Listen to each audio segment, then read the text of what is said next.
Welcome to the MyPTS Time 2 tutorial for entering early intervention students onto your caseload and adding early intervention billing to your timesheet. Please note that at the time this tutorial is being completed, PTS is proud to be in the middle of an upgrade to our billing system by adding an interface that allows your billing experience to be much quicker and more user-friendly when entering students into the system and adding your billing to your timesheet.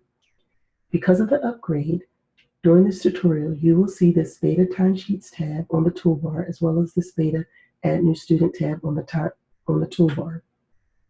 Once the upgrade is complete, you will no longer see these two tabs. You will only see Timesheets and Caseloads, unless you are using your mobile device, in which case you may still see an Add New Student tab in addition to the Caseloads tab, which is normally used to add students to your caseload.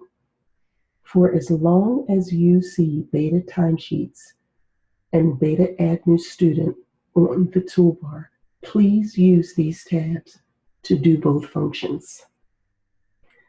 For entering early intervention students into the billing system, once you've logged into myptstime2.com, you will click Add New Student.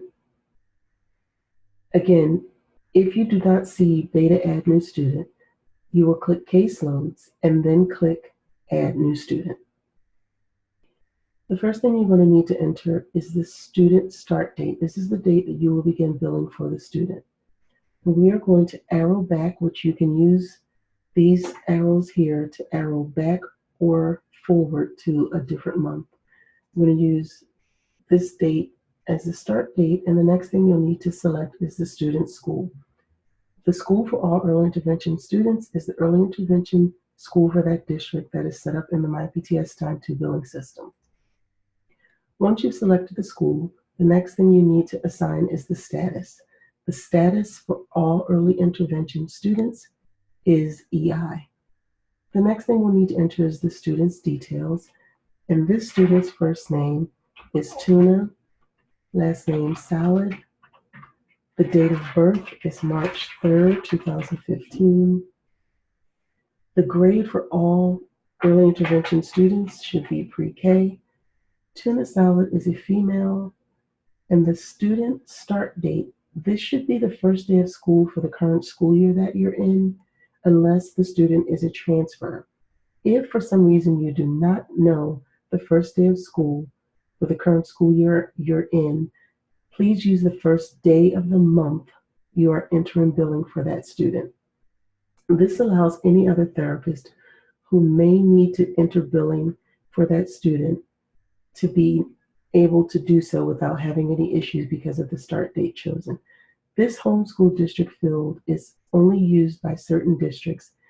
If you are required to use that field, you would know at the time you're adding the student.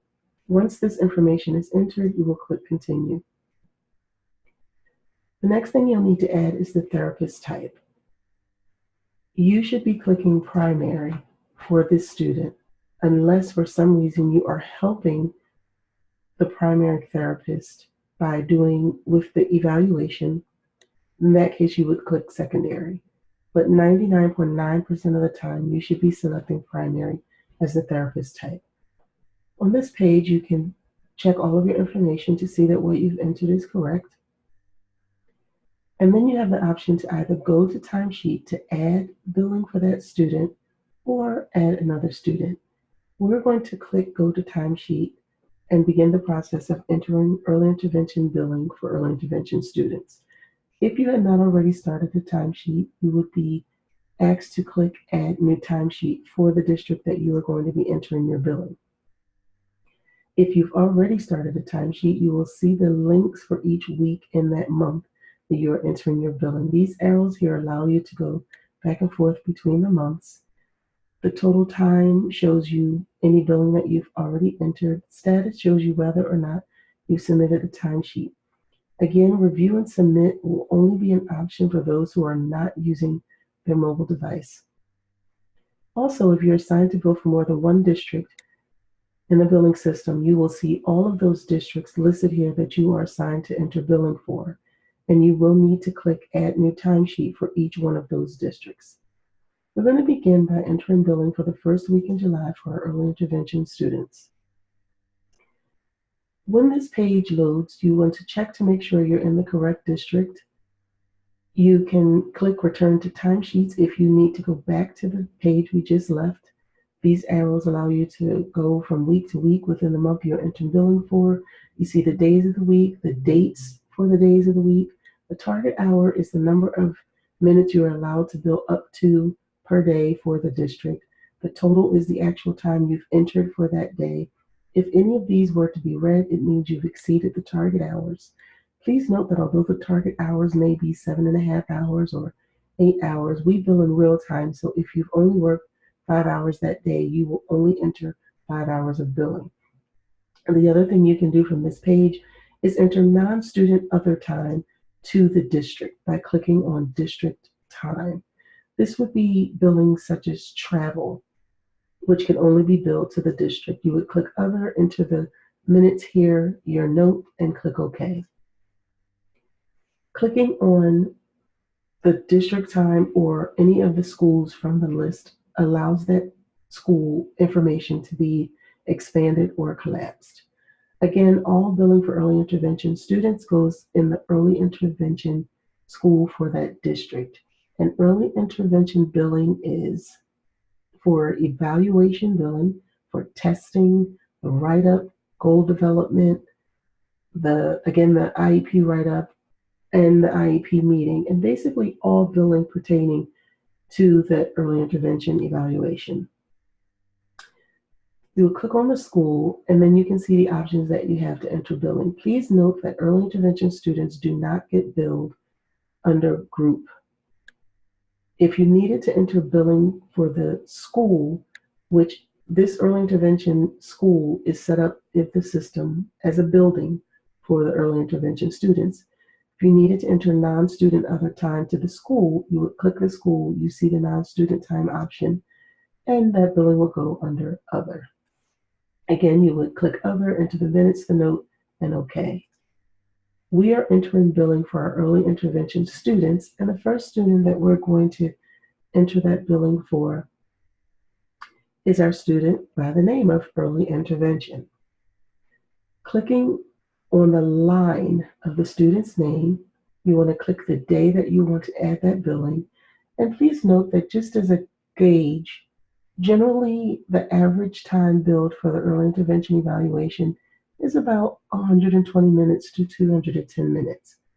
Again, this may vary, but that is the average time billed for the early intervention evaluations. Clicking on the 0 then shows you the option to bill EI, which is the category all early intervention billing goes in on your timesheet. The other option you have for the student is if you needed to mark the student absent or unavailable. Also in this box, you will see the actual student's name and the date, which is nice for you to ensure that you are billing for the correct student. You will click early intervention and enter your minutes. And for this session, we're going to click 45 minutes and click OK. You will notice there was no place to enter a note because a note is not required for the early intervention billing entered. I also completed the evaluation in that same week on Friday.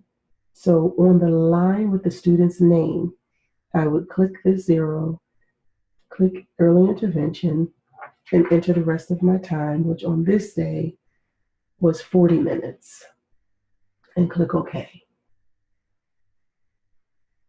Clicking on the number of time, the minutes entered on the line that shows the service, the type of billing you've entered, will allow you to either edit that time entered or delete that entry.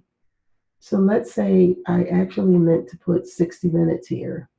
I'm going to click delete, or I could have entered the 60-minute, just change the time from 45 minutes to 60 minutes.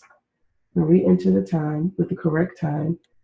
And now I can see under early intervention, on Monday, I've entered 60 minutes of early intervention billing. On Friday, I've entered 40 minutes of early intervention billing. I'm going to go to my next student. which is tuna salad. And this is a student we just added to the system. Again, just click EI, add the time, click OK. On Wednesday, I wanted to work on the evaluation. She was absent. I'm going to click absent. You see the A shows up for absent, U shows up for unavailable. And on Thursday, I was able to complete the evaluation and the write-up. I'm going to click EI. I'm going to enter that time and click OK. Now under tuna salad, you can see the type of time you entered, the number of minutes you entered for Monday, the number of minutes you entered for Thursday, and I'm actually finished with my billing for this week. I can click the arrow to go to the next week. And I need to enter billing for my student for sure. Again, all early intervention billing goes under the early intervention school. I'm going to click the early intervention school, scroll down to my student for sure. On Monday, for sure was unavailable. And I'm going to put my note, left early for doctor appointment, and click OK. I can see the U for unavailable. On Tuesday, I was able to start my evaluation, which was, I'm going to say 60 minutes, click OK. On Wednesday, I continue the evaluation, which was another 30 minutes. I'm going to click OK. And then on Friday, I started writing up, it was the IEP meeting, or I finished my write-up, and this was another 40 minutes. I'm going to click OK. I am now finished entering all of my early intervention billing, and I can either return to timesheet, click review and submit unless I'm using a mobile device, but clicking review and submit allows me to see all of the billing that I have entered. Also, I can see the total time I've entered. Anytime you are primary for a student and you did not enter billing in that month, the system wants you to account for those students. By doing so, we ask that you, on this page, click is still on caseload, which will then allow you to be able to click submit timesheet. And if you do need to discharge or address any of the students, we ask that you go to caseloads, click the student's name, and discharge the student from that page by changing the status to discharged. This is also a checkpoint to make sure the therapists are maintaining and keeping their caseloads clean. Basically, the less students you see on this page, the cleaner your caseload is. We are complete with entering all of our billing for July for the Westchester School District. Shows the total hours that was submitted, and I would account for these students and click submit timesheet. I have no other work that I need to do, so I can either click home and log out or click log out from this page. I would like to thank you for your time in watching this tutorial on how to add early intervention students to your caseload and entering early intervention billing. Please reach out to Teresa Lyons-Smith via email at theresa@pts-inc.net or via phone call by 610-941-7790 if you have any questions. Best of luck to you.